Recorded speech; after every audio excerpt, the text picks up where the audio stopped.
बच्चों, chemical bonding chapter में last class में हमने लुईस डॉट स्ट्रक्चर के कुछ एग्जाम्पल देखे थे। कुछ नहीं, एक ही एग्जाम्पल देखा था COCl2 का। उसके कुछ रूल्स लिखवाए थे मैंने आपको, जैसे कि N1।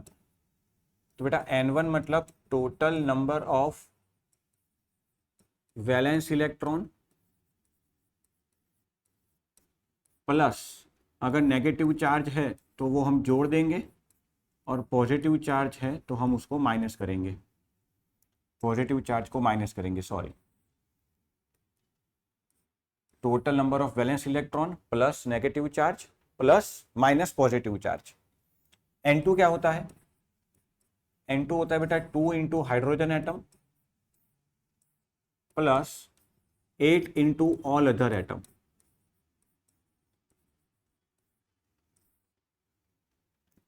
फिर N3 जो होता है वो होता है N2 माइनस N1। और बेटा ये जो संख्या आएगी वो आएगी शेयर्ड इलेक्ट्रॉन की। शेयर्ड इलेक्ट्रॉन को हम बॉन्ड पेयर कहते हैं या बॉन्ड पेयर ऑफ इलेक्ट्रॉन। और N3 को 2 से डिवाइड करेंगे तो बेटा वो आएगा नंबर ऑफ कोवेलेंट बॉन्ड।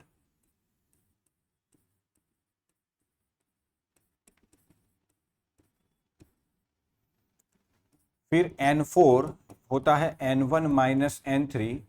ये बेटा आएगा अनशेयर्ड इलेक्ट्रॉन।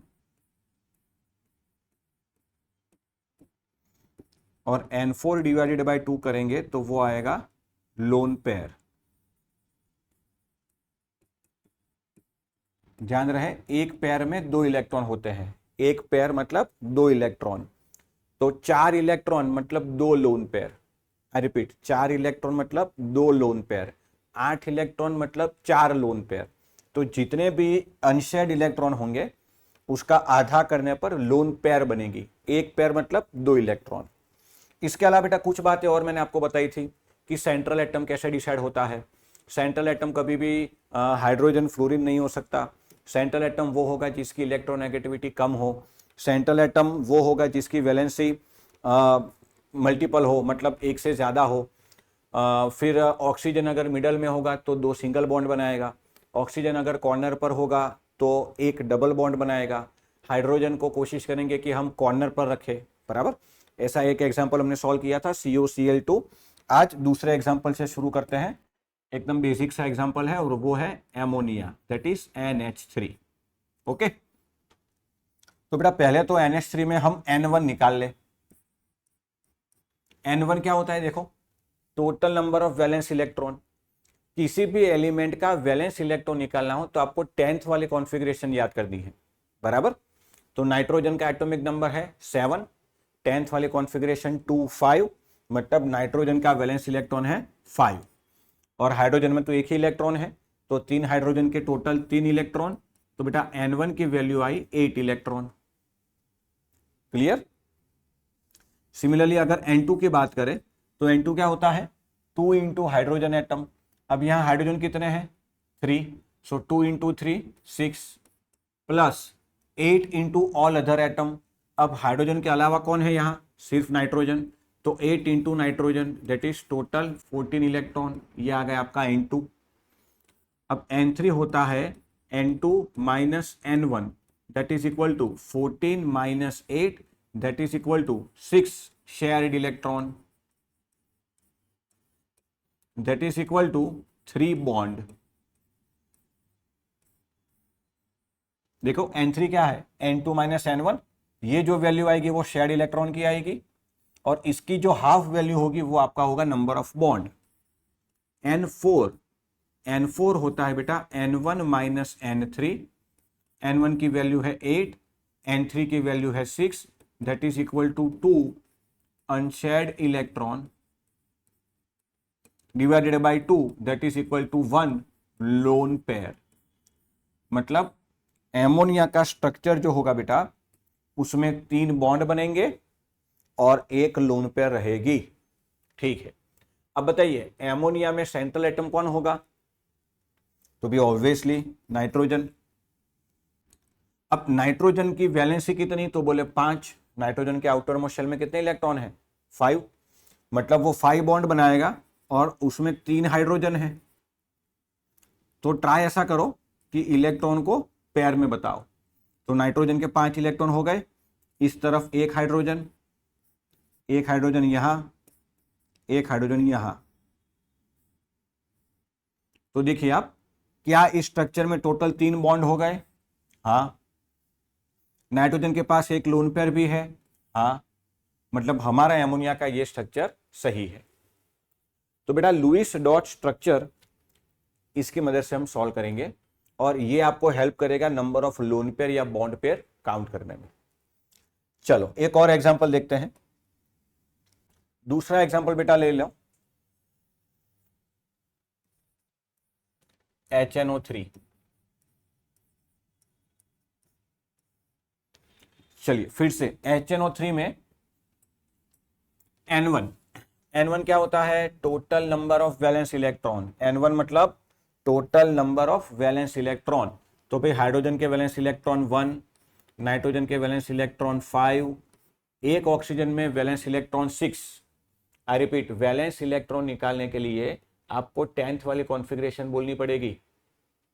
ऑक्सीजन का एटॉमिक नंबर 8, 10th वाली कॉन्फ़िगरेशन 2 6, बाहर आया 6, तो ऑक्सीजन की वैलेंसी है 6। अब एक ऑक्सीजन की वैलेंसी 6, तो 3 ऑक्सीजन की 18। तो बेटा ये टोटल वैल्यू आएगी 24 इलेक्ट्रॉन। चलिए वेरी गुड। अब बेटा N2 निकाल लो।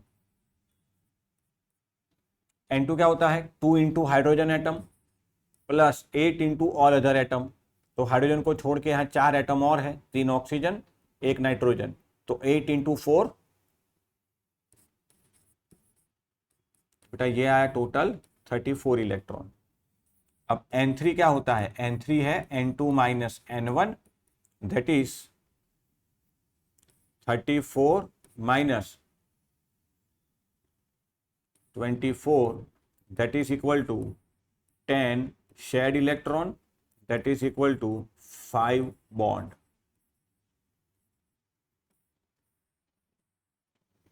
अब N4 होता है N1 माइनस N3, N1 है 24, N3 है 10, that is 14 unshared electron, that is equal to 7 lone pair। मतलब HNO3 में बेटा 5 बॉन्ड बनेंगे और 7 लोन पेयर होंगी।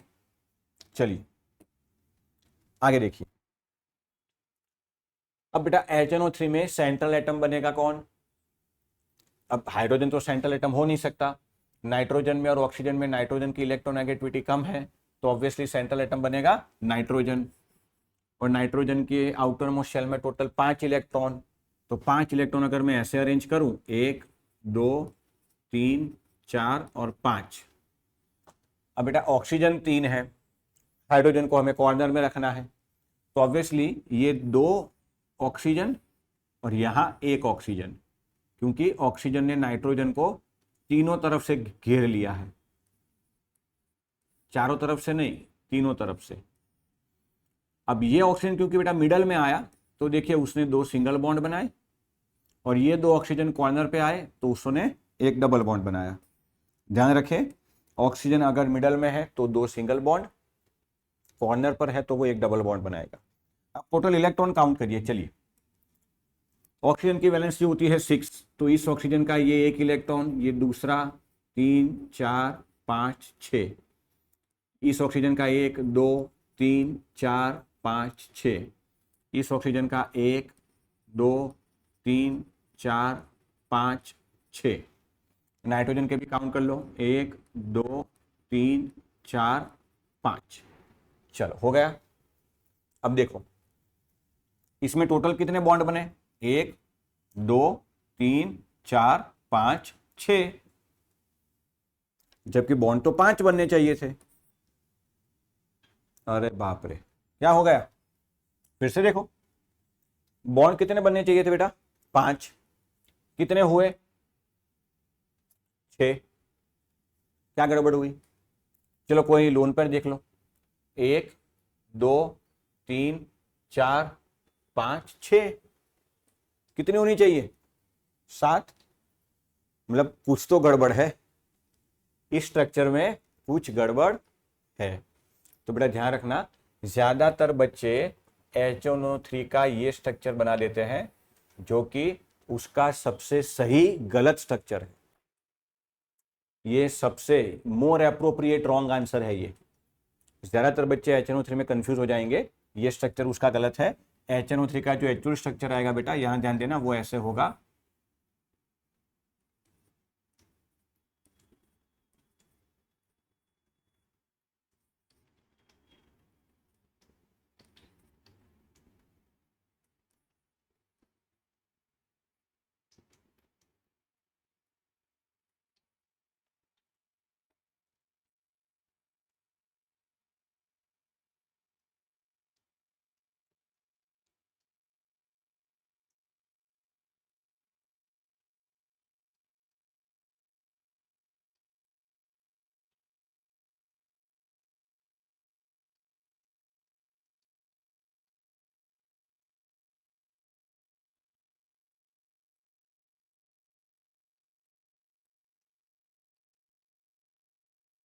देखो, यहाँ पे ऑक्सीजन के पास 2 बॉन्ड है और 2 लोन पेयर होंगे। इस ऑक्सीजन के इलेक्ट्रॉन काउंट करो, 1 2 3 4 5 6, सही है। तो HNO3 का बेटा स्ट्रक्चर बनेगा इस तरह से। इसमें देखो बॉन्ड कितने बने, 1 2 3 4 5, सही है। लोन पेयर कितनी, 1 2 3 4 5 6 7। हाँ, मतलब HNO3 का सही स्ट्रक्चर ये नहीं है, ये फंसाने के लिए। सही स्ट्रक्चर ये है। अब यहां पर एक रूल फॉलो नहीं हुआ, कौन सा? अगर ऑक्सीजन कॉर्नर पर है तो वो डबल बॉन्ड बनाना चाहिए। क्या ये ऑक्सीजन कॉर्नर पर है? हाँ, उसने डबल बॉन्ड बनाया, बिल्कुल। क्या ये ऑक्सीजन मिडल में है? हाँ, उसने 2 सिंगल बॉन्ड बनाए, जी बढ़िया। ये ऑक्सीजन कॉर्नर पर है, हाँ, डबल बॉन्ड बनना चाहिए था, हाँ, बना सिंगल बॉन्ड। ऐसा इसलिए बेटा क्योंकि यहां नाइट्रोजन और ऑक्सीजन, देखो नाइट्रोजन के कितने बॉन्ड हुए, 1 2 3 4, जबकि नाइट्रोजन की वैलेंसी होती है 5, एटॉमिक नंबर 7, कॉन्फ़िगरेशन 2 5। नाइट्रोजन की वैलेंसी होती है 5। यहां नाइट्रोजन ने कितने इलेक्ट्रॉन रखे हैं, 4, होने चाहिए थे 5। एक कम है, तो 1 इलेक्ट्रॉन कम है, मतलब इस नाइट्रोजन के ऊपर 1 प्लस चार्ज आएगा, पॉजिटिव चार्ज। पॉजिटिव चार्ज क्या शो करता है, इलेक्ट्रॉनों की कमी। अगर +1 चार्ज है मतलब 1 इलेक्ट्रॉन कम है, +2 चार्ज है मतलब 2 इलेक्ट्रॉन कम है। पॉजिटिव चार्ज क्या रिप्रेजेंट करेगा, इलेक्ट्रॉन की डेफिशिएंसी, और नेगेटिव चार्ज इलेक्ट्रॉन एक्सेस में है। जैसे कि इस ऑक्सीजन को देखो, ऑक्सीजन की वैलेंसी है 6, 1 2 3 4 5 6, हो गया। तो फिर ये ऑक्सीजन ये एक्स्ट्रा इलेक्ट्रॉन कहां से लाया, मतलब इस ऑक्सीजन के पास 1 इलेक्ट्रॉन एक्स्ट्रा है, एक्सेस में है, इसलिए इस ऑक्सीजन के ऊपर चार्ज आएगा माइनस। क्या चार्ज आएगा, माइनस। तो ऐसे ड्रॉ करते हमें पता चल गया इससे कि ये स्ट्रक्चर गलत है, ये स्ट्रक्चर सही है। तो बेटा ये चार्ज कैसे आएगा वो निकालने का एक तरीका होता है जिसे कहते हैं फॉर्मल चार्ज। क्या कहते हैं बच्चों, फॉर्मल चार्ज। और फॉर्मल चार्ज का बेटा फॉर्मूला याद रखने का एक तरीका है, जैसे हम वास्तु के हिसाब से घर देखते हैं ना, वास्तु, तो बस वास्तु को ऐसे लिखो, वास्तु। फिर से एक बार देख लो, वास्तु, ओके, जिसमें V क्या है, V equal to valence electron, S is equal to shared electron, and U is equal to unshared electron. तो बेटा जब भी लुईस स्ट्रक्चर में आपको चार्ज निकालना हो, क्या निकालना हो बेटा, चार्ज, तो उसके लिए हम वास्तु का इस्तेमाल करेंगे। आई एम सॉरी,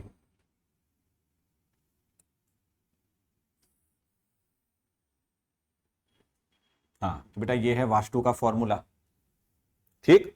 और इसमें जो टर्म है वो टर्म भी मैंने यहां लिखी हुई है, जिसमें वास्तु में जो V होता है वो वैलेंस इलेक्ट्रॉन है, S होता है वो शेयर्ड इलेक्ट्रॉन है, और U होता है वो अनशेयर्ड इलेक्ट्रॉन है। एक और खास ध्यान रखना बेटा, फॉर्मल चार्ज जो है वो पूरे मोलेक्यूल पर अप्लाई नहीं होता, फॉर्मल चार्ज पर्टिकुलर किसी एटम पर अप्लाई होता है। फॉर एग्जाम्पल यहां बेटा नाइट्रोजन में और ऑक्सीजन में गड़बड़ है ना भाई, इसने तो रूल फॉलो किया, इस ऑक्सीजन में भी रूल फॉलो किया, यहां गड़बड़ है, नाइट्रोजन के बॉन्ड होने चाहिए थे, वैलेंस इलेक्ट्रॉन होने चाहिए थे 5, यहां नाइट्रोजन के है 4, ये गड़बड़ है, यहां ऑक्सीजन का एक एक्स्ट्रा है। तो हम फॉर्मल चार्ज निकालते हैं पहले ऑक्सीजन के ऊपर। तो formal charge on oxygen is equal to, वास्तु के हिसाब से आगे बढ़ो, वास्तु that is equal to, formal charge किस पर निकालना है, ऑक्सीजन, ऑक्सीजन के वैलेंस इलेक्ट्रॉन कितने 6, तो V की जगह आया 6, माइनस शेयर्ड इलेक्ट्रॉन, इस ऑक्सीजन ने कितने इलेक्ट्रॉन शेयर किए, तो बेटा शेयर इलेक्ट्रॉन में बेटा बॉन्ड देखना है। कैसे, इस ऑक्सीजन ने कितने बॉन्ड बनाए, तो बोले 1, और एक बॉन्ड में 2 इलेक्ट्रॉन होते हैं, एक बॉन्ड में 2, तो S की जगह 2 और U मतलब अनशेयर्ड इलेक्ट्रॉन। इस इलेक्ट्रॉन यहां पर ऑक्सीजन के अनशेयर्ड इलेक्ट्रॉन कितने, 1 2 3 4 5 6, तो देखो इसका आंसर आएगा बेटा -1, मतलब इस ऑक्सीजन के ऊपर -1 चार्ज है। ठीक है, अब नाइट्रोजन का निकाल लो। तो formal charge on nitrogen is equal to, वास्तु के हिसाब से आगे बढ़ेंगे। अब फॉर्मल चार्ज किसका निकालना है, नाइट्रोजन का, नाइट्रोजन के वैलेंस इलेक्ट्रॉन कितने, तो बोले 5, माइनस शेयर्ड इलेक्ट्रॉन, तो यहां देखिए नाइट्रोजन ने कितने बॉन्ड बनाए, 1 2 3 4, फिर से देखो नाइट्रोजन के कितने बॉन्ड है 4, और हर बॉन्ड में 2 इलेक्ट्रॉन, तो 4 बॉन्ड में 8 इलेक्ट्रॉन, तो वैलेंस इलेक्ट्रॉन की जगह 5, शेयर्ड इलेक्ट्रॉन की जगह 8, और यहां नाइट्रोजन का कोई अनशेयर्ड इलेक्ट्रॉन तो है ही नहीं, नाइट्रोजन के पास कोई अनशेयर्ड इलेक्ट्रॉन नहीं है, तो ये 0, तो बेटा ये आंसर आप चेक कर लो, ये आंसर आएगा +1। मतलब HNO3 के स्ट्रक्चर में नाइट्रोजन के ऊपर +1 चार्ज आना चाहिए और ऑक्सीजन के ऊपर -1 चार्ज आना चाहिए, जो कि इस वाले स्ट्रक्चर में नहीं था, इसलिए ये स्ट्रक्चर गलत है। वो तो हमें ये स्ट्रक्चर में ये अप्लाई नहीं हुआ तभी समझ गए थे हम कि ये स्ट्रक्चर सही नहीं है, HNO3 का सही स्ट्रक्चर ये है, ध्यान रखना। अच्छा, मतलब आप इसको बेटा ऐसे भी ड्रॉ कर सकते हो सकता है कुछ किताबों में ऐसे ना हो, इस तरह से हो, HON double bond O single bond O, ये नाइट्रोजन प्लस ये ऑक्सीजन माइनस, बाकी आप लोन पेयर बता दो।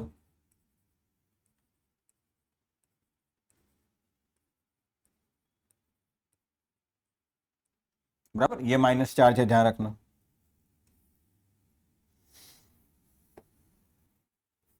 तो किताबों में अगर HNO3 का स्ट्रक्चर ऐसे मिले तो एक ही बात है, लुईस में बेटा ये लिमिटेशन नहीं है कि आप सेंट्रल एटम को इस तरह से दिखाओ, आप कैसे भी कर सकते हो, बट हो सकता है ऐसे हो, ये और ये बेटा आइडेंटिकल है, सेम है।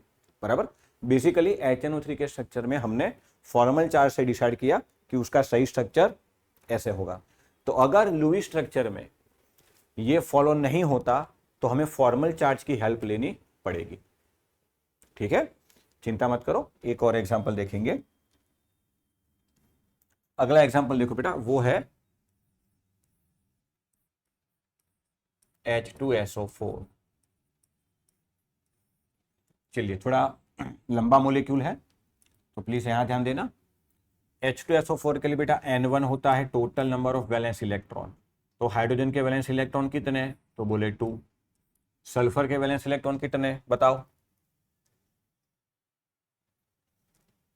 अरे भाई सल्फर ऑक्सीजन के नीचे आता है, अगर ऑक्सीजन के वैलेंस इलेक्ट्रॉन 6 है तो सल्फर के भी 6, और ऑक्सीजन के 6 इंटू 4 24, बेटा ये आंसर आया 32 इलेक्ट्रॉन। चलिए N2 होता है 2 into hydrogen atom plus 8 into all other atom, तो 2 into hydrogen atom that is 4 plus all other atom कितने हुए बेटा, 4 ऑक्सीजन 1 सल्फर मतलब 5, 8 into 5 that is equal to 44 electron. सही है ना? हाँ, अब देखो N3 क्या होता है, N2 minus N1 that is equal to 44 minus 32 that is equal to 12 shared electron that is equal to 6 bond.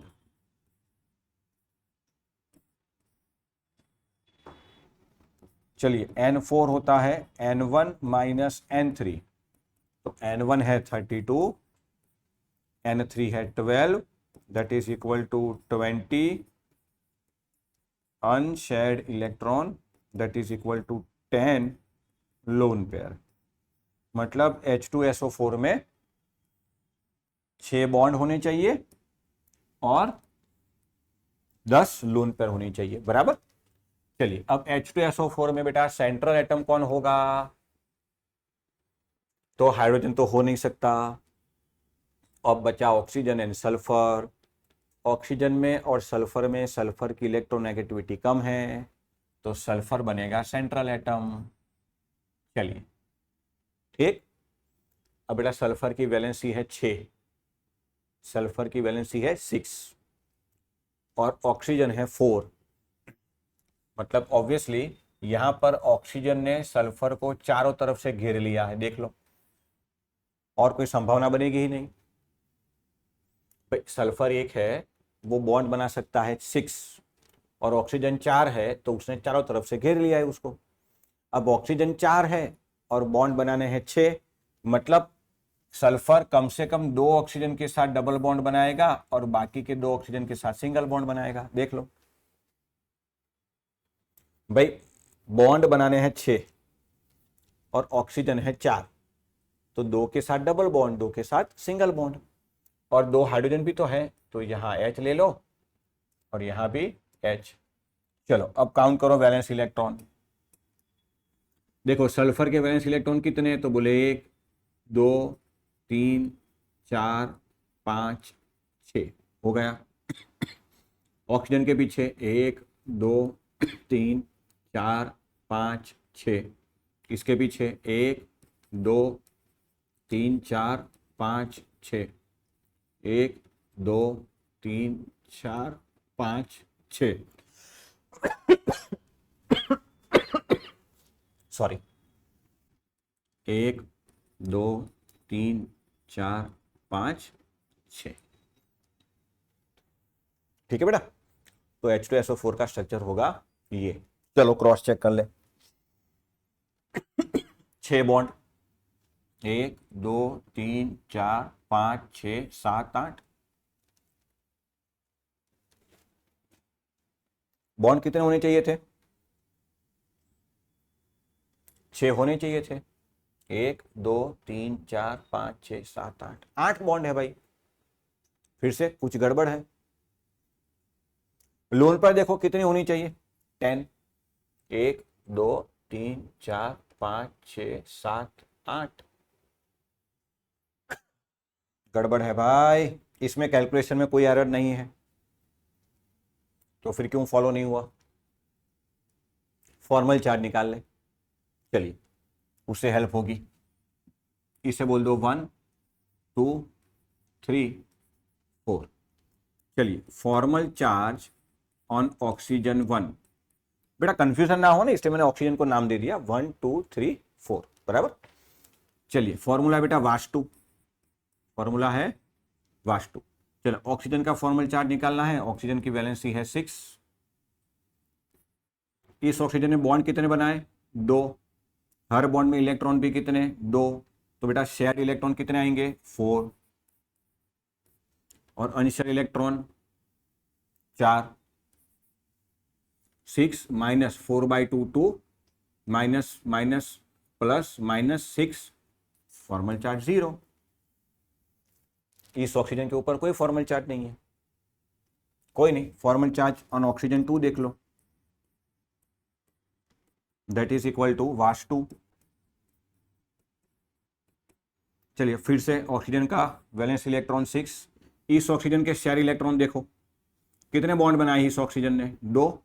हर एक बॉन्ड में 2 इलेक्ट्रॉन, मतलब इसके भी शेयर इलेक्ट्रॉन है 4 - 2। सॉरी 4/2 माइनस अनस्टेबल इलेक्ट्रॉन कितने, वो भी 4, इसके ऊपर भी कोई चार्ज नहीं है। क्या हो क्या रहा है ये, चलो कोई नहीं, इसके ऊपर देख लो। अच्छा आप देखो, निकालने की जरूरत नहीं है, ऑक्सीजन 1 एंड ऑक्सीजन 3 आइडेंटिकल है, तो 1 का जो फॉर्मल चार्ज होगा वही 3 का होगा, so that is equal to formal charge on oxygen 3, और 2 एंड 4 आइडेंटिकल है, देख लो सेम है, तो 2 के ऊपर जो फॉर्मल चार्ज आया वही होगा बेटा फॉर्मल चार्ज ऑन ऑक्सीजन 4। अरे ये क्या हो रहा है, ये ना तो ये फॉलो हो रहा है, इसके हिसाब से स्ट्रक्चर नहीं आया। लुईस ने तरीका दिया था कि भी फॉर्मल चार्ज देख लो, अगर कुछ गड़बड़ है तो फॉर्मल चार्ज भी देख लिया, फॉर्मल चार्ज के हिसाब से सही आ रहा है, इनमें किसी भी ऑक्सीजन के ऊपर चार्ज नहीं है, तो अगर चार्ज नहीं है स्ट्रक्चर सही है तो ये फॉलो क्यों नहीं हुआ। चलो सल्फर के ऊपर फॉर्मल चार्ज निकालो, हो सकता है उसके ऊपर चार्ज हो, तो formal charge on sulphur, again vastu के हिसाब से आगे बढ़ेंगे, सल्फर का 6, सल्फर ने बॉन्ड कितने बनाए 1 2 3 4 5 6, तो शेयर इलेक्ट्रॉन हुए 12/2, अनशेयर इलेक्ट्रॉन है ही नहीं, 6 - 6 0। तो भी फॉर्मल चार्ज के हिसाब से ये स्ट्रक्चर सही है, इसके हिसाब से सही नहीं है, क्या चल क्या रहा है ये। लुईस को बुलाओ, लुईस को बोलो क्या है ये, तो लुईस इसका आंसर नहीं दे पाया, लुईस इसका आंसर नहीं दे पाया। H2SO4 का बेटा ये स्ट्रक्चर जो है वो सही है, बट सही क्यों है इस नहीं बता पाया। तो क्या लुईस गलत है, तो बेटा डायरेक्टली हम किसी नतीजे पर नहीं पहुंचेंगे, कोई और एग्जांपल करके देखते हैं। चलिए मान लो अगला एग्जांपल देते हैं हम CO2 का, काफी कॉमन मोलिक्यूल है ये। चलिए N1 total number of valence electron, तो कार्बन के valence electron 4 plus 6 × 2 that is 12, that is equal to 16 electron. N2 that is equal to 2 × hydrogen atom, वो तो यहाँ है नहीं, so 3 × 8 that is 24 electron. N3 equal to N2 minus N1 that is equal to 24 minus 16 that is 8 shared electron that is equal to 4 bond, and N4 is equal to N1 minus N3 that is equal to 16 minus 8 that is 8 unshared electron that is equal to 4 lone pair। मतलब CO2 के structure में 4 bond बनने चाहिए और 4 lone pair आनी चाहिए। अब CO2 में बेटा ऑब्वियसली सेंट्रल एटम कार्बन ही होगा, अब कार्बन है 2 ऑक्सीजन है, तो दोनों ऑक्सीजन ने कार्बन को दोनों तरफ से घेर लिया है, कार्बन की वैलेंसी होती है 4, तो 2 इलेक्ट्रॉन इधर 2 इलेक्ट्रॉन इधर, ऑक्सीजन की 6, तो 2 बॉन्ड बनाएंगे, I am sorry,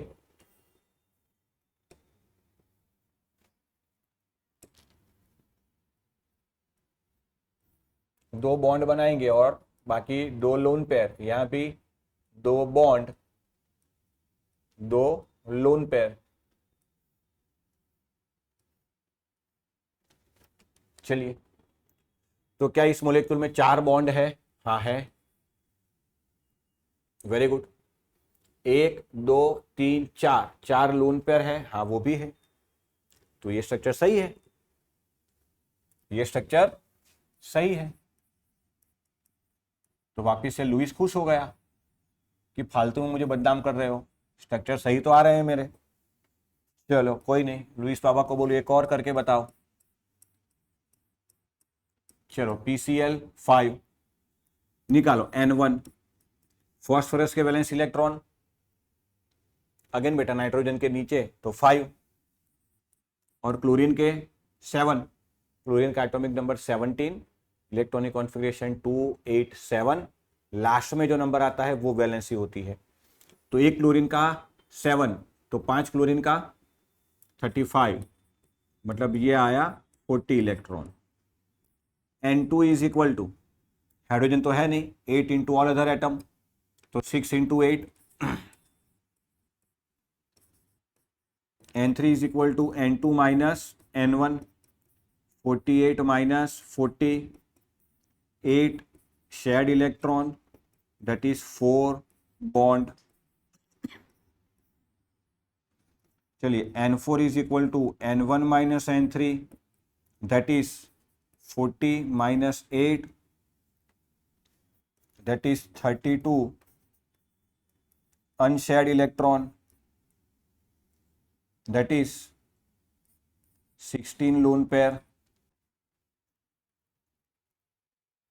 N1 40 minus 8। चलो ठीक है।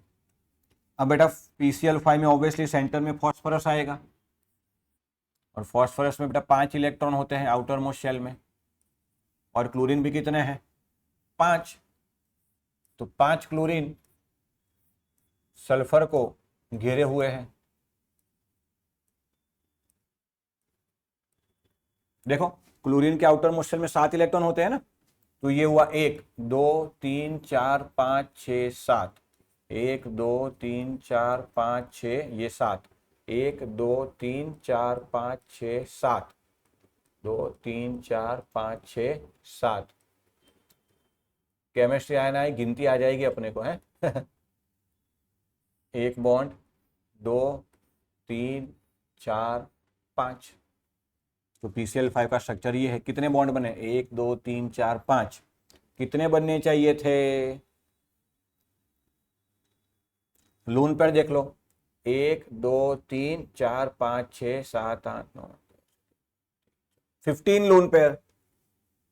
कितनी लोन पेयर है? 15। होनी चाहिए कितनी? 16।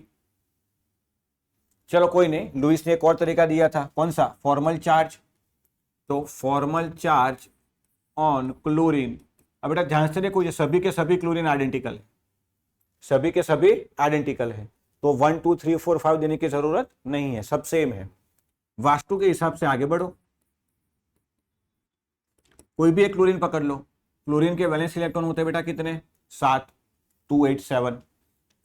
क्लोरीन ने बॉन्ड कितने बनाए? एक बॉन्ड में इलेक्ट्रॉन कितने? 2, तो 2/2। और इस क्लोरीन के अनस्टेड इलेक्ट्रॉन कितने? 1 2 3 4 5 6, 1, देखो 0। चलो फॉर्मल चार्ज ऑन फॉस्फोरस भी देख लो, और वास्तु के हिसाब से करो। 5 माइनस 1 2 3 4 5, दैट इज 10/2 माइनस अनस्टेड इलेक्ट्रॉन है ही नहीं, 5 माइनस 5 0। मतलब फॉर्मल चार्ज के हिसाब से ये स्ट्रक्चर सही है, इसके हिसाब से सही नहीं है। बुलाओ लुईस को। तो लुईस इसका आंसर भी नहीं दे पाया। बेटा कहने का मतलब ये है कि लुईस का भरोसा नहीं कर सकते, कई बार ये सही आएगा, कई बार ये सही नहीं आएगा। तो लुईस को इस चैप्टर में आगे कैरी फॉरवर्ड करना खतरे की निशानी है। लुईस बेवफा निकला, लुईस बेवफा निकला। और बेटा एक कहावत है ना कि यूं ही कोई बेवफा नहीं होता, कुछ तो मजबूरियां रही होंगी। तो लुईस की क्या मजबूरियां थी इस केस में? बेटा ध्यान से देखो, इस केस में लुईस की मजबूरी ये है कि फॉस्फोरस ने 1 2 3 4 5 10 इलेक्ट्रॉन हो गए फॉस्फोरस के, जबकि लुईस बात करता है ऑक्टेट की। ये तो ऑक्टेट से भी बियॉन्ड चला गया। अब तो बेचारा लुईस क्या करे। अगला एग्जांपल देख, H2SO4 में सल्फर को देखो। भाई ऑक्टेट की बात है ना, यहां तो सल्फर के 12 इलेक्ट्रॉन हो गए, तो ये मजबूरी है। कहने का मतलब यह है बेटा कि लुईस कुछ स्ट्रक्चर सही से एक्सप्लेन कर पाया, कुछ स्ट्रक्चर एक्सप्लेन नहीं कर पाया। कहीं केस में अगर स्ट्रक्चर गलत है तब फॉर्मल चार्ज से उसका चार्ज सेपरेशन देख के उसको करेक्ट कर सकते हो, बट H2SO4 में ऐसा नहीं हुआ, PCl5 में ऐसा नहीं हुआ। मतलब फॉर्मल चार्ज से चार्ज करेक्ट करने के बावजूद आप स्ट्रक्चर को करेक्ट नहीं कर पाओगे। तो कई बार सही है, कई बार गलत है, गलत है तो फॉर्मल चार्ज से सही होगा, कई बार नहीं भी होगा। तो ऐसी तो क्या मजबूरी है कि लुईस हर बार सही नहीं होता। बेटा इसी टॉपिक का नाम है लिमिटेशन ऑफ ऑक्टेट रूल।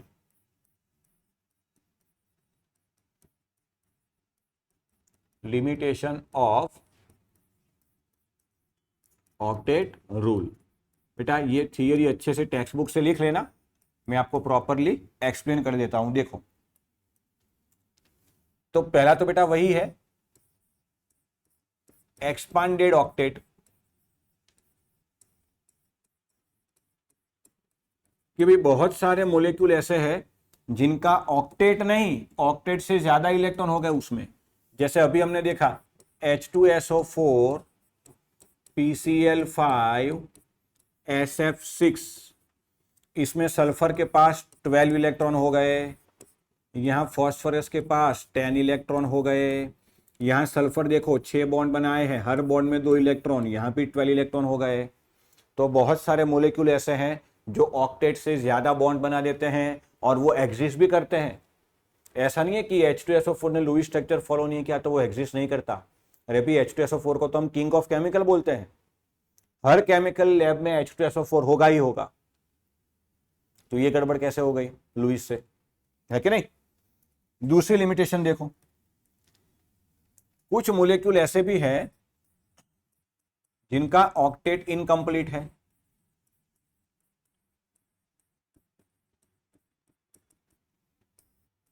देखो फॉर एग्जांपल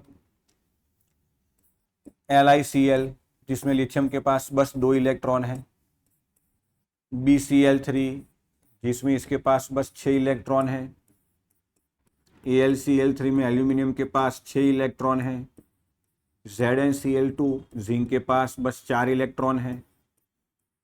सर आप इतनी जल्दी कैसे लिख लेते हो? अरे देखो जिंक ने 2 क्लोरीन के साथ बॉन्ड बनाया, तो बॉन्ड कितने? 2। अब कितने बॉन्ड बनाएगा वो तो सराउंडिंग एटम से ही पता करेंगे ना। अरे भाई जैसे LiCl, तो Li ने क्लोरीन के साथ 1 बॉन्ड बनाया, 1 बॉन्ड में 2 इलेक्ट्रॉन। BCl3 तो बोरोन ने क्लोरीन कितने हैं? 3, तो 3 बॉन्ड, हर बॉन्ड में 2 इलेक्ट्रॉन।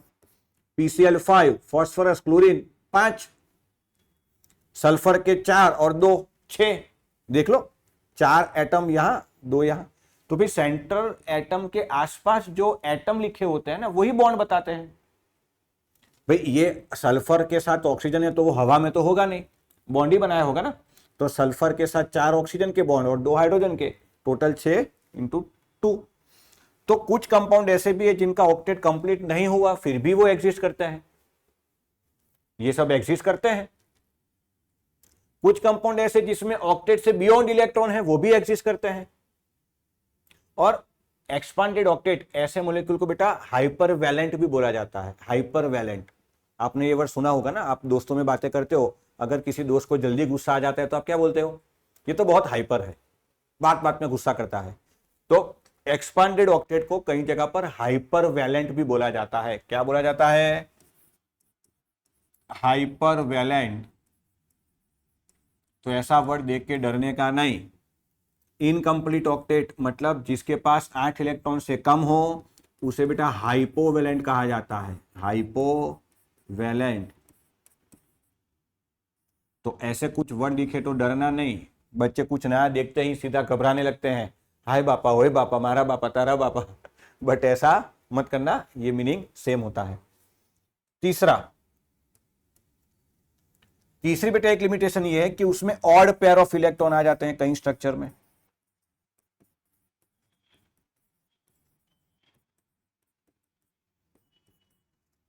जैसे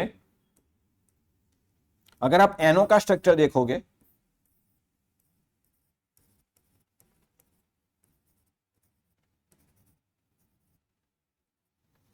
तो ये नाइट्रोजन के पास ये 1 इलेक्ट्रॉन है, उसको क्या कहेंगे? ये जो ऑड पेयर इलेक्ट्रॉन है, भाई लुईस ने तो पेयर इलेक्ट्रॉन बताया था ना कि भाई 2 इलेक्ट्रॉन की एक पेयर होगी, तो अब ये अकेला इलेक्ट्रॉन है उसको क्या कहेंगे? तो ये भी लुईस नहीं समझा पाया। अबे समझ रहे हो कि नहीं? नंबर 4 बेटा सबसे बड़ी गड़बड़ तो यही है, इनर्ट गैस एलिमेंट।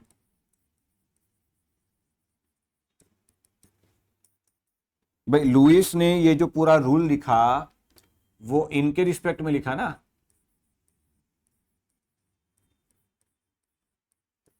क्योंकि इन सभी में ऑक्टेट होता है, इन सभी में ऑक्टेट होता है, तो बाकी के सारे एलिमेंट ऑक्टेट फिल करने की कोशिश करेंगे। तो लुईस ने बेस किसको बनाया?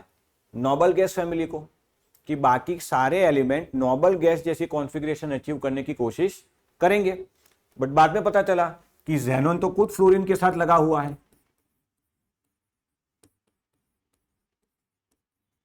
ज़ेनॉन के कई सारे कंपाउंड मिले, तो भाई ऑक्टेट है, स्टेबल है, तो ये तो लगा हुआ है फ्लोरीन के साथ। फिर पता चला कि ऐसे क्रिप्टॉन के भी कुछ कंपाउंड है। फिर पता चला कि आर्गोन का भी न्यूज़पेपर में नाम आ रखा है कि उसके भी कहीं ना कहीं कोई ना कोई कंपाउंड है। तो जिसको बेस बना रखा था वो बेस ही स्टेबल नहीं है। भाई अगर ये इनर्ट होते तो ये रिएक्ट क्यों करते, कंपाउंड क्यों बनाते? भाई इसकी तो ऑक्टेट कंप्लीट है ना, अब इसको क्या चाहिए? फिर भी ये तो कंपाउंड बनाता है। इसके ऑक्सीजन के और फ्लोरीन के साथ कंपाउंड बहुत स्टेबल होते हैं। तो सबसे बड़ी गड़बड़ी ये है कि जिसको बेस बना के रखा था ऑक्टेट रूल में नोबल गैस को, वो खुद साले लफड़ेबाज निकले, उनके कहीं ना कहीं कंपाउंड मिलेंगे आपको। दूसरी एक परेशानी वाली बात बेटा ये थी कि वो प्रॉपर स्ट्रक्चर नहीं समझा पाया। फॉर एग्जाम्पल, आपको याद होगा लास्ट क्लास में हमने COCl2 का स्ट्रक्चर ड्रॉ किया था ऐसे। कोई बच्चा बोले नहीं सर मुझे डबल बॉन्ड यहां रिप्रेजेंट करना है, 2 क्लोरीन यहां, तो लुईस इसको भी सही मानेगा। कोई बोले नहीं सर मुझे डबल बॉन्ड यहां शो करना है, क्लोरीन यहां और दूसरा क्लोरीन यहां, तो लुईस इसको भी सही मानेगा। जबकि एक्चुअल में ऐसा नहीं होता। हर एटम के साथ बॉन्ड फिक्स लेंथ का और एंगल का होता है। मतलब इस कार्बन का इस क्लोरीन के साथ जो बॉन्ड है उसकी लंबाई, लेंथ और उसका एंगल फिक्स रहेगा। या तो स्ट्रक्चर को आप वेरीफाई कर सकते हो, इधर इधर इधर घुमा सकते हो। और स्टेबिलिटी नहीं समझा पाया, वो तो हालांकि मैंने यहां बता ही दिया।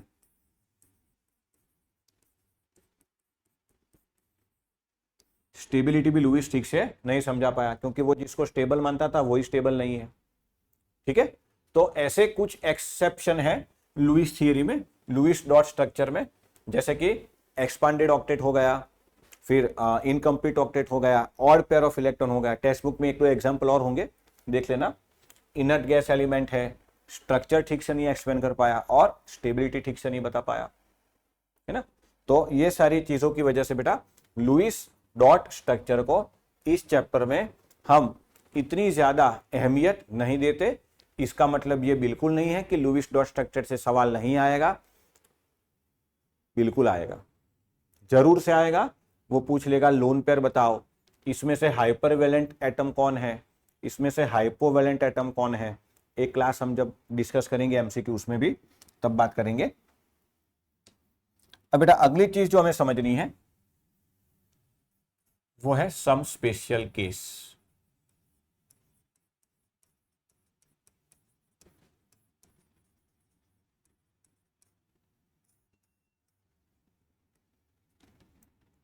स्पेशल केस में बेटा सबसे पहले हम समझेंगे स्ट्रक्चर ऑफ कार्बन मोनोऑक्साइड। भाई कार्बन डाइऑक्साइड तो लुईस से हो गया, अब हम समझेंगे कार्बन मोनोऑक्साइड और वो स्पेशल केस क्यों है। अब बेटा देखो इसमें कोई सेंट्रल एटम की मगजमारी तो है नहीं, क्योंकि 2 ही एटम है, उसमें से सेंट्रल कौन सा, तो ये कार्बन और ये ऑक्सीजन। इसमें N1 N2 वो सब काउंट नहीं करना है, क्योंकि एक्सेप्शनल केस है तो सीधा होगा नहीं ये। अब देखो कार्बन के वैलेंस इलेक्ट्रॉन कितने, तो बोले 4 और ऑक्सीजन के 6, है ना। ध्यान से देखना, 1 2 3 4 5 और 6। मैंने सोच समझ कर ये डॉट यहां लिखा है, ध्यान देना। और ये बनेंगे यहां पर बॉन्ड 1 2 और 3। मतलब ये जो ट्रिपल बॉन्ड बना है उसमें से 2 बॉन्ड तो इक्वल शेयरिंग से बने हैं, बट ये वाला जो बॉन्ड है ये ऑक्सीजन ने दोनों इलेक्ट्रॉन कार्बन को दे दिए, इस वजह से बना है। आई रिपीट, ये जो ऊपर वाला बॉन्ड है ना, सबसे ऊपर वाला, भाई नीचे वाले दो बॉन्ड है वो तो रेगुलर शेयरिंग से बने हैं, ऊपर वाले दो बॉन्ड के जो इलेक्ट्रॉन है, ऊपर वाले बॉन्ड के जो दोनों इलेक्ट्रॉन है, वो दोनों इलेक्ट्रॉन ऑक्सीजन ने दिए हैं। और इस तरह के बॉन्ड को बेटा हम कोऑर्डिनेशन कोवेलेंट बॉन्ड कहते हैं। क्या कहते हैं? या तो उसका दूसरा नाम लिख रहा हूं अभी, डेटिव बॉन्ड। इसका नाम क्या है, जो कि हम अगली क्लास में डिस्कस करेंगे विस्तार से। जब भी कोई एक एलिमेंट दूसरे एलिमेंट को दोनों इलेक्ट्रॉन डोनेट करे तब उसे डेटिव बॉन्ड या कोऑर्डिनेशन कोवेलेंट बॉन्ड कहते हैं। अच्छा, अब एक काम करें, हम फॉर्मल चार्ज निकाल ले। ध्यान से देखना, formal charge on carbon is equal to वास्तु। चलो, कार्बन के वैलेंस इलेक्ट्रॉन होते हैं बेटा 4। कार्बन के शेयर इलेक्ट्रॉन देख लो, कार्बन ने बॉन्ड कितने बनाए? 3, और हर बॉन्ड में इलेक्ट्रॉन 2 होते हैं, तो 6/2 अपॉन कार्बन के answer electron that is 2, 4 minus 6/2 यानी 3, 3 माइनस 2 5, 4 5 में बेटा आंसर आएगा -1। Formal charge on oxygen is equal to वास्तु, ऑक्सीजन की वैलेंस 6, शेयर इलेक्ट्रॉन इसके भी वही आएंगे बेटा, टोटल 3 बॉन्ड यानी कि 6/2, और आंसर इलेक्ट्रॉन कितने? तो बोले 1, आई एम सॉरी 2, तो 4 नहीं 3 माइनस 2 5, 6 माइनस 5 प्लस 1। बेटा ये बहुत ही एक्सेप्शनल चीज है कि ऑक्सीजन कार्बन से ज्यादा इलेक्ट्रोनेगेटिव होने के बावजूद, आई रिपीट, ऑक्सीजन कार्बन से ज्यादा इलेक्ट्रोनेगेटिव होने के बावजूद कार्बन के ऊपर माइनस और ऑक्सीजन के ऊपर प्लस चार्ज आया। याद करो, इलेक्ट्रोनेगेटिव में सबसे पहले फ्लोरीन, फिर ऑक्सीजन, फिर क्लोरीन। टॉप 7 में कहीं पर कार्बन नहीं है, मतलब इलेक्ट्रॉन विड्रॉ करने की टेंडेंसी को हम इलेक्ट्रोनेगेटिविटी कहते हैं। तो इलेक्ट्रोनेगेटिविटी कार्बन से ज्यादा ऑक्सीजन की है, तो वो इलेक्ट्रॉन विड्रॉ करेगा। जो इलेक्ट्रॉन विड्रॉ करेगा उसके ऊपर नेगेटिव चार्ज आएगा, और जो इलेक्ट्रॉन दूर करेगा उसके ऊपर प्लस चार्ज आएगा। होना क्या चाहिए था? ऑक्सीजन इलेक्ट्रोनेगेटिव, तो ऑक्सीजन के ऊपर माइनस चार्ज और कार्बन के ऊपर प्लस चार्ज, ऐसा होना चाहिए था। बट डेटिव बॉन्ड की वजह से सारा मामला उल्टा हो गया। तो आपकी फर्स्ट टर्म एग्जाम के लिए ये most MP, explain the structure of carbon monoxide. हम कोऑर्डिनेशन बॉन्ड को डिटेल में अगली क्लास में सीखेंगे, फिलहाल ये ध्यान रखना। दूसरा एक्सेप्शन बेटा है, वो है NO2 माइनस में। किसमें? NO2 minus. अब देखो, इसमें एक्सेप्शन समझने के लिए हमें वो N1 N2 वो सब निकालना पड़ेगा। चलो, N1 is equal to nitrogen के वैलेंस इलेक्ट्रॉन 5, ऑक्सीजन के 6, 6 इंटू 2 12, 12 प्लस 5 17, और माइनस चार्ज मतलब ऐड करना है। याद करो, N1 में हमने लिखा था total valence plus negative charge minus positive charge. तो जितना नेगेटिव चार्ज होगा उतना ऐड करेंगे, पॉजिटिव चार्ज होगा उतना माइनस करेंगे। तो N1 is equal to nitrogen का 5 प्लस ऑक्सीजन का 12 plus 1 that is equal to 18 electron. N2 hydrogen है नहीं, टोटल 3 एटम है, into 8 that is 24। N3 is equal to N2 minus N1, 24 minus 18 that is 6 shared electron that is 3 bond। N4 is equal to N1 minus N3, N1 18, N3 6 that is 12 unshared electron that is 6 lone pair होनी चाहिए। चलिए, तो भाई कितने bond? तो बोले 3, lone pair तो बोले 6, सेंट्रल एटम नाइट्रोजन, ऑक्सीजन तो 2 ही है। अब नाइट्रोजन कितने बेटा वैलेंस इलेक्ट्रॉन? 1 2 3 4 5, तो बेटा इस ऑक्सीजन के 2 इलेक्ट्रॉन के सामने 2 रखो ताकि डबल बॉन्ड बन सके। यहां 1 है तो यहां 1 ही रखो।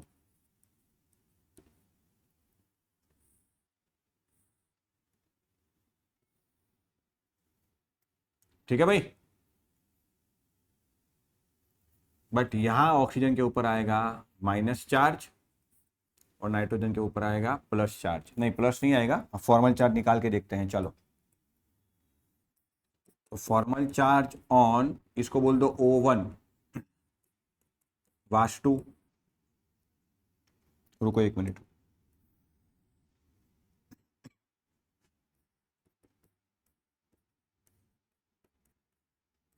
वास्तु के हिसाब से करें तो ऑक्सीजन की valency 6, shared electron 2/2 minus unshared electron 1 2 3 4 5 6, बेटा आएगा -1। And formal charge on nitrogen is equal to valence electron 5, share electron 3 bond है, 3 बॉन्ड मतलब 6 शेयर इलेक्ट्रॉन, अनशेयर इलेक्ट्रॉन 2, तो ये आएगा बेटा 6/2, 4 4 - 2 6, तो 5 - 6 यानी कि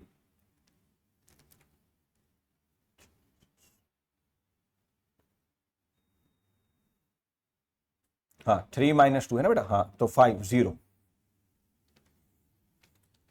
तो स्ट्रक्चर तो सही है लुईस के हिसाब से, बट मेरा सवाल बेटा ये है, जिससे मैं आपका अगला टॉपिक लिंक करूंगा, कि अगर कोई बच्चा यही स्ट्रक्चर इस तरह से ड्रॉ करना चाहे,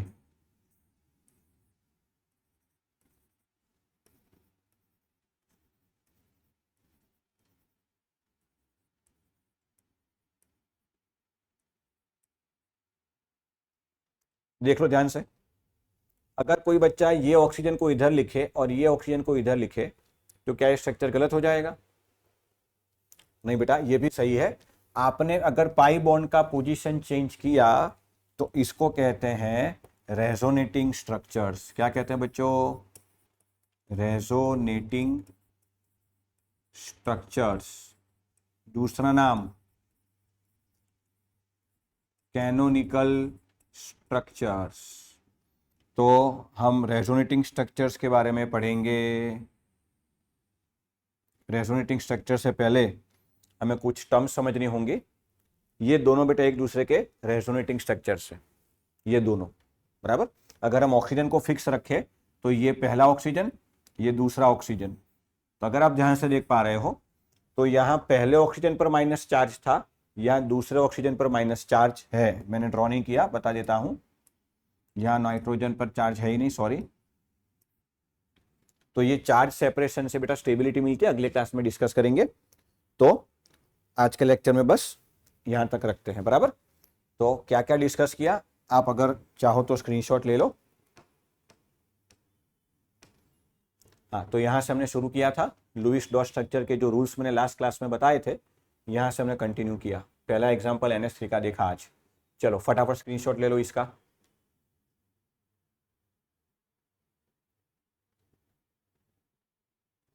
चलिए नेक्स्ट।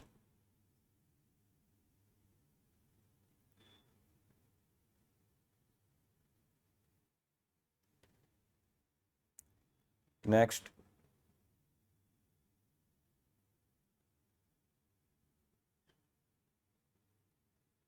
नेक्स्ट।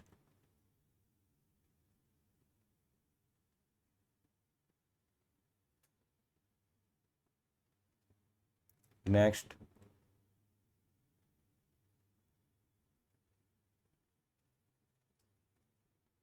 नेक्स्ट।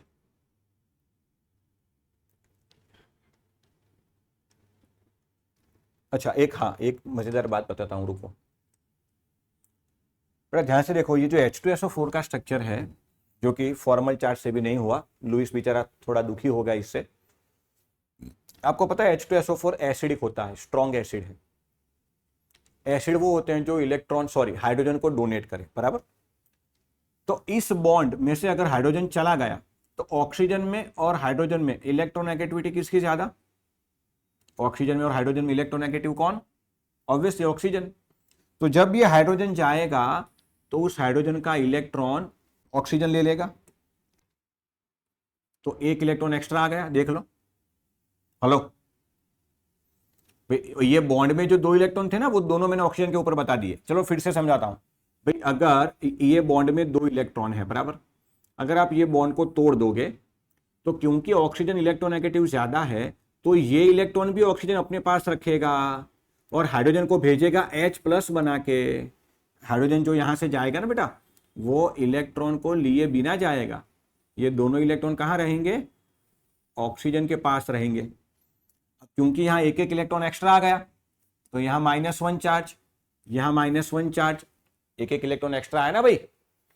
अच्छा, अब बॉन्ड काउंट कर, 1 2 3 4 5 6, देख ले, है कि नहीं? और लोन पेयर भी काउंट कर, 1 2 3 4 5 6 7 10। मतलब H2SO4 लुईस स्ट्रक्चर फॉलो नहीं करता। दो हाइड्रोजन हटाने के बाद बनेगा SO4-2, ये लुईस स्ट्रक्चर फॉलो करता है। तो हर बार ऐसा नहीं होगा, बट ये तो बस बताने के लिए। चलो कोई नहीं, अगली क्लास में हम यहां से आगे बढ़ेंगे। Bye bye.